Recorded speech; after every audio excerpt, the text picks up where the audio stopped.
Careful, Cajun. I wouldn't test that theory, were I you. Nick leaned up against the locker bank and tried not to envy Caleb, his dark, perfect Hollywood good looks that made every female in their school pass a longing gaze at him as she walked by, student and teacher. That would hold more weight if you weren't here. Meaning? You said, if my demonic overlord of a father were dead, you wouldn't be in high school anymore to guard me. Now he's gone, and yet here you remain, ever my faithful, handsome protector. He batted his eyelashes playfully. Ignoring Nick's feigned flirtations, Caleb shut the locker and brushed his hand through his stylishly coiffed jet-black hair. His dark eyes flashing orange, he gave Nick a harsh, unamused stare.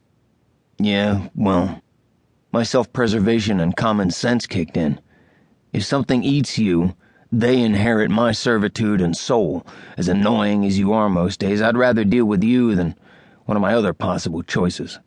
'Cause let's face it, my luck and past experiences say it would never be a sexy succubus who spends her days working as a supermodel in a bikini, but rather some scaly, elderly male exhibitionist who likes to pull the wings off Daves and stick us in jars, or nail us to walls. He shoved a chemistry book at Nick.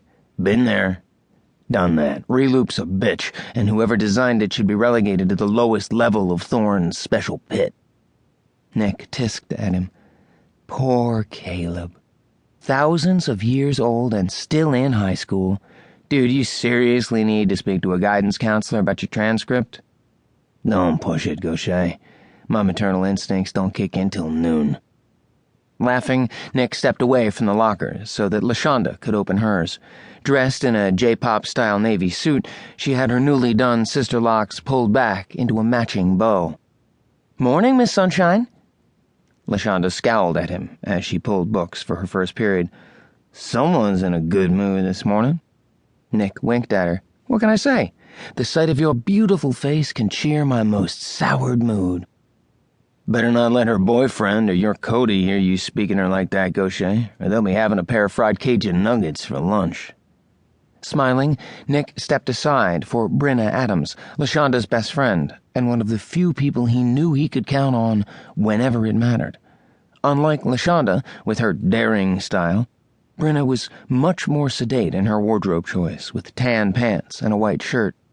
Morning, my other Miss Sunshine. Ever a pleasure to see you. You are in a good mood. Brenna started to scowl until her gaze went past him. By the shift in the air, his instincts told him someone with the highest level of supernatural abilities approached him from behind, someone who was lethal and could kill him in a heartbeat, and without looking he knew exactly who it was, a gifted, celestial being whose qualities he was more than well acquainted with. His heart even lighter, he turned, and blatantly ignoring the PDA laws of his school, wrapped his arms around Nakota so that he could breathe in the light vanilla scent that was uniquely hers. Her brown hair was twisted up into a messy braid that framed a beautiful face, a face that held a pair of bright green eyes that never failed to set his blood on fire.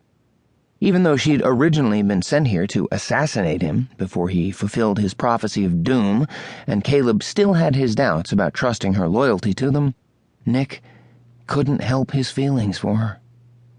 She was his first love.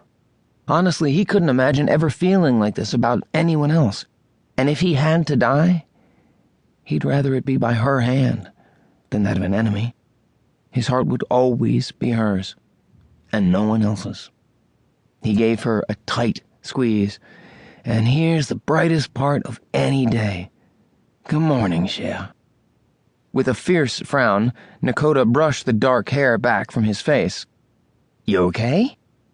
Brenna smirked as she opened her locker. Girl, he's in a strange mood. I'm wondering if Maddox's been programming games again. Nakota laughed nervously at the reminder of the zombie hunter game Maddox St. James had created that had accidentally turned half their football team into mindless zombies and caused their former